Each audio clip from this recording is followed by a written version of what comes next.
বিভূতি স্মরণে, বিভূতির চরণে। ঘাটশিলা ভ্রমণ 2022 পর্ব 2।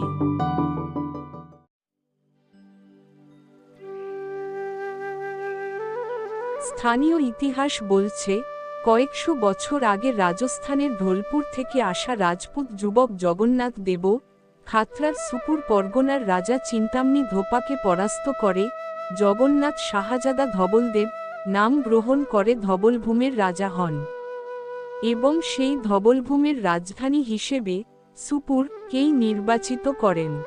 সেদিনের ধবলভূম এখন ঘাটশিলা নামে পরিচিত।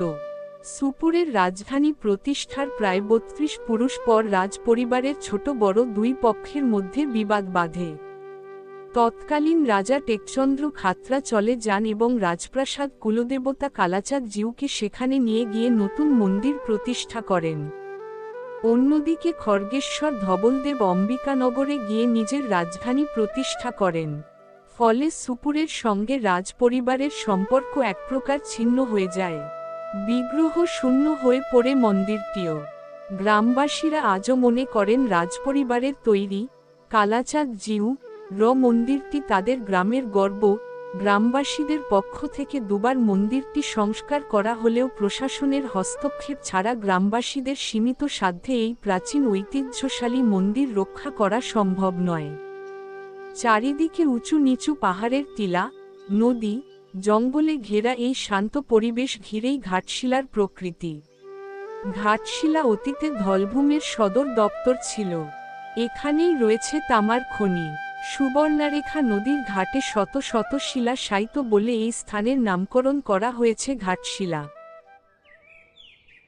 ট্রেন ঘাটশিলা স্টেশনের 2 নম্বর প্ল্যাটফর্মে দিয়েছে। ট্রেন থেকে নামার পর লাগেজ সাইড করে রাখলাম, আর তখনই সামনে প্ল্যাটফর্মের টয়লেট একজন জল দিয়ে ধুচ্ছিল। সে এমন জল ঢালল যে সেই জল গড়িয়ে এসে আমাদের লাগেজ কিছুটা ভিজিয়ে দিল। তাড়াতাড়ি লাগেজ নিয়ে সেখান থেকে সরে এলাম। প্ল্যাটফর্মের একটা শেডের তলায় বেঞ্চে লাগেজ রাখলাম। এবার একটু চারপাশ দেখা যাক। পাশের প্ল্যাটফর্মটায় কাজ চলছে। বালি সিমেন্ট সব ঢিবি করে রাখা আছে। প্ল্যাটফর্ম যেখানে শেষ হলো ঠিক তারপরেই শুরু হলো সবুজ ধানক্ষেত। রোদ পড়ে চকচক করছে। দূরে আবছা পাহাড়ের লাইন। এগুলো হলো অনুচ্চ পাহাড় কিংবা টিলা পাহাড়। আমরা লাগেজ নিয়ে ওভার ব্রিজে উঠে পড়লাম। ছোট্ট ওভার ব্রিজ কিন্তু ভারী সুন্দর। চারিদিকে গাছপালা ঘিরে রেখেছে তাকে। অনেক গাছের ডাল আবার ব্রিজের অনেকটা ভেতর দিকে ঢুকে এসেছে আর হাওয়াতে দুলছে। নেমে পড়লাম ব্রিজ থেকে, তারপর এগোলাম বাইরের রাস্তার দিকে। এর মধ্যেই মা বামদিকের একটা গাছ চিনে ফেলল। পেয়ারা গাছের ফুল পারল, তারপর আমায় দিয়ে বলল, হাতে ঘষে গন্ধ শুকে দেখ, পেয়ারা পেয়ারা গন্ধ পাচ্ছিস? সত্যি পেয়ারা পেয়ারা গন্ধ পাওয়া যাচ্ছে। যাই হোক, আমরা স্টেশনের বাইরে রাস্তায় বেরিয়ে এলাম। বাইরে এসে দেখলাম অটোর সারি। এখানে অটোর রেট চার্ট আছে। আমরা যাব হোটেল অরণ্য। বাবা অটোওয়ালাদের তাই বলল, কিন্তু ওরা ওটাকে ভুল শুনল প্রথমে। ওরা বলে, হোটেল আরণ্যক? ওটা কিন্তু আবার অন্য আরেকটা হোটেল। তারপর আবার দ্বিতীয়বার বলাতে ওরা বুঝল আমাদের হোটেল নাকি হোটেল বিভূতি বিহারের কাছেই। তাই ওই হোটেলটাকেই ল্যান্ডমার্ক করে দেখা গেল ডিস্টেন্স দাঁড়াচ্ছে 1.5 কিলোমিটার, অর্থাৎ রেট চার্ট অনুযায়ী 150 টাকা। তাহলে আর বিড়ম্বনা কিসের? উঠে পড়লাম অটোতে। আমাদের লাগেজও উঠে পড়ল। আমি আর মা পেছনে, বাবা সামনে ড্রাইভারের পাশে।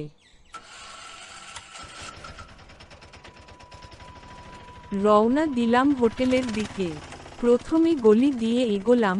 এখানে বেশ বাজার বসেছে। দুই ধারে প্রচুর গাছ। এরপর টুক করে গলি ছেড়ে হাইওয়েতে উঠে পড়লাম। যেই না ওঠা, অমনি দৃশ্য গেল বদলে। আমি বামদিকে বসে দূরে পরের পর টিলা দেখলাম। হাইওয়ে ক্রমেই ঢাল বেয়ে ওপরে উঠেছে। বামদিকে নিচে একদম সামনেই হোটেল, এইদিক ওইদিক ছড়ানো, আর তারপর সবুজ মাঠ শুরু হয়েছে। মা ডানদিকে বসে আমায় ডানদিকে তাকাতে বলল। ডানদিকেও দূরে পাহাড়ের লাইন। সেই ডানদিকেই নিচের দিকে হোটেল অরণ্য উকি দিচ্ছে, কিন্তু সেখানে যেতে হলে উল্টো দিকে অর্থাৎ রাস্তা ক্রস করতে হবে। একসময় অটো রাস্তা ক্রস করলো আর আমরা রাস্তার অন্য পাশে চলে এলাম। এরপর একটু এগিয়ে একটা ঢাল বেয়ে অটো হাইওয়ে ছেড়ে নিচে নেমে এলো, একদম হোটেলের সামনে। রোদের প্রকোপ তখন বেশ বেড়েছে। হোটেলের রিসেপশনে কিছু বাঙালি দাঁড়িয়ে, হয় তারা চেক ইন নয় চেক আউট করবে। ওরা আমাদের জিজ্ঞেস করলেন, আজই এলেন? কিসে এলেন? জনশতাব্দীতে? গালুডি যাবেন? এই রকম একের পর এক প্রশ্ন। আমাদের অলরেডি ঘর বুক করাই আছে, কাজেই ফর্মালিটি সেরে রুমে গেলাম। রিসেপশন থেকে বেরিয়ে বাদিকে একটা গেট আছে, সেটা দিয়ে ঢুকে কিছুটা গিয়ে একটা একতলা কটেজ। এটা হলো হোটেলের দ্বিতীয় ভাগ। সেই কটেজে ঢুকে বাদিকে গ্রাউন্ড ফ্লোরে আমাদের ঘর। ঘরটা অতীব ছোট, তাই হোটেলের কর্মীদের বললাম এই ঘর চেঞ্জ করতে হবে। ওরা বলে একটা ঘর খালি আছে বটে, সেটা মেইন হোটেল বিল্ডিংয়ের ফার্স্ট ফ্লোরে, তবে একটু ভেতর দিকে। দেখা যাক সেটা কেমন ঘর। চললাম সেই দিকে। প্রথমে রিসেপশনে ঢুকে তারপর আরেক দরজা দিয়ে রেস্টুরেন্টে ঢুকলাম, তারপর বাদিকে ঘুরে আবার একটা দরজা দিয়ে এগিয়ে চললাম এক অন্ধকার লম্বা সুড়ঙ্গের মধ্যে দিয়ে। এই অন্ধকার সুড়ঙ্গের দুই দিকে হোটেলের নতুন ঘর তৈরি করার কাজ চলছে। পরের বছরই হয়তো এইখানে অনেক ঘর হয়ে যাবে। সুড়ঙ্গ শেষ হতে আবার পরপর দুটো ঘর পেরোলাম, তারপরেই বামদিকে সিঁড়ি উঠেছে ওপরে। চলে এলাম একতলার ঘরে। এটা হলো একটা ফ্ল্যাট। ফ্ল্যাটে ঢুকেই ড্রয়িং রুম আর তারপর মুখোমুখি দুটো ডাবল বেডরুম, একটা বামদিকে একটা ডানদিকে। আর সেই দুই রুমের মাঝখানে ড্রয়িং রুমের এক অংশেই রয়েছে ডাইনিং টেবিল ও চেয়ার। পাশেই কিচেন, কিন্তু আসল জিনিস বাথরুম সেটা আছে, তবে দুটো রুমে সেটা অ্যাটাচড নয়। এই ফ্ল্যাটের একটাই কমন বাথরুম, সেটা এক কোণায় আছে। ফ্ল্যাটে ঢুকেই ডানদিকে বাথরুম দেখে তাও এটা আগের ঘরের থেকে বেটার মনে হলো, এটাই নিয়ে নিলাম। অন্য আরেকটা ডাবল বেডরুম এই ফ্ল্যাটেরই, সেটা আপাতত খালি। অতএব এখন এই পুরো ফ্ল্যাটটাই আমাদের দখলে, এটা ভাবা যেতেই পারে। আবার নেমে চলে এলাম রিসেপশনে। বাবা বলল এক কর্মীকে রুম সাফা করে দিতে। ওরা বলে ওটা নাকি করাই আছে। আছে তো আছে, তাহলে লাগেজগুলো নিয়ে যাও। একজন লাগেজ নিয়ে যেতে লাগলো। মা রেস্টুরেন্টে বসেছিল, আমি আর মা এগোলাম রুমের দিকে। বাবা রিসেপশনেই রইল। আমরা রুমে ঢুকে পড়লাম। একটু পরেই বাবা ফোন করে বলল, আগের রুমটাই ভালো ছিল। আমি বললাম, না না এটাই ঠিক আছে। রুমে এসি আছে, ছেড়ে দিলাম। একটু জিরিয়ে নিয়ে ফ্রেশ হতে হবে। তবে স্নান করতে গেলে সাবান লাগে, ওরা তো সাবান দেয়নি। মা বলল, ভাগ্যিস বাড়ি থেকে সাবান এনেছি। তারপর আমাকে বলল, তুই রুমে থাক, বলে মা স্নান সেরে এলো। এবার আমার স্নান সারার পালা। বাথরুমটা ছোট, গিজার আছে, তবে তার দরকার নেই, যা গরম তাতে ঠান্ডা জলে স্নান করাই শ্রেয়। বাথরুমের ওপর দিকের জানলা দিয়ে রোদ ঢুকছে, বাইরে শোনা যাচ্ছে মোরগের ডাক। বাথরুমের ছিটকিনিটা ভারী অদ্ভুত।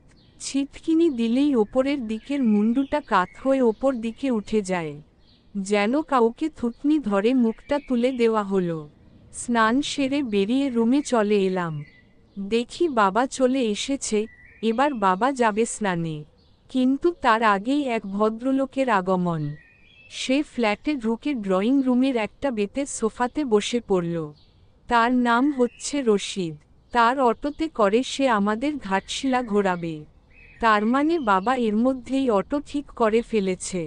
আমাদের এখানের মেয়াদ হলো 2 দিন, কাজেই আজকে অর্ধেক ও কালকে অর্ধেক ঘুরব। প্রতিদিন 1000 টাকা, অর্থাৎ টোটাল 2000। বেশ, তাই হবে। রশিদ বলে, আজকে 1 ঘন্টা পর বেরোবো। আজ বুরুডি লেক, ধারাগিরি জলপ্রপাত, রামকৃষ্ণ মঠ, সূর্যদেবের মন্দির ও বিভূতিভূষণ বন্দ্যোপাধ্যায়ের বসত বাড়ি ঘুরব। আমি বললাম, যদি 1 ঘন্টা না হয়ে আরেকটু পরে হয়? রশিদ বলল যে তাতে ফিরতে নাকি দেরি হয়ে যাবে। বুরুডি লেক নাকি এখান থেকে 11 কিলোমিটার দূরে। অগত্যা সকাল সকাল 11:15 নাগাদ বেরোনো ঠিক হলো। এরপর বাবা স্নানে গেল। বাথরুমের ভেতর থেকে বাবার গলা শুনলাম, আমি গরম জল পাচ্ছি। কিন্তু আমরা তো পাইনি। বাবা আবার বলছে, তাহলে আমি পাচ্ছি কি করে?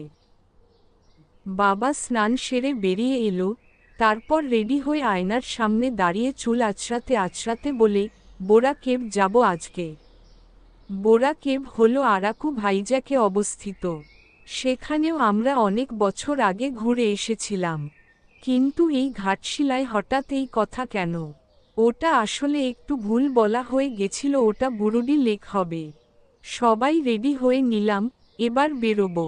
মা বলে, এখানেই ছবি তোলো, রাস্তায় বেরিয়ে কি দশা হবে কে জানে। মা আরও বলল যে নিজেদের তালা অর্থাৎ বাড়ি থেকে তালা আনলে ভালো হতো, আমাদের রুমেও তালা পড়তো আর বাইরে থেকে ফ্ল্যাটটাও লক করে দিতাম। কিন্তু আর ও তো ভেবে কি হবে, ওদের তালা চাবি দিয়ে আমাদের রুমটাই লক করলাম। বাইরে ফ্ল্যাটে আর তালা চাবি পড়ল না। বাবা অলরেডি রিসেপশনে চলে গেছে। আমি আর মাও চলে এলাম। ছোট ব্যাগ নিয়েছি, তাতে জল, ছাতা, সানগ্লাস এইসব টুকটাক আছে। রিসেপশন থেকে বেরিয়েই খোলা চত্বর আর তার মাঝে গোল করে ঘিরে রাখা একটা জায়গা, তাতে রয়েছে অজস্র রঙের ফুল। সোজা ওই তো দেখা যাচ্ছে রশিদ অটো নিয়ে দাঁড়িয়ে আছে। ওপরে হাইওয়ে। পটপট কয়েকটা ছবি তুলে অটোতে উঠে পড়লাম সকলে। ঘড়িতে তখন সকাল সকাল 11:30।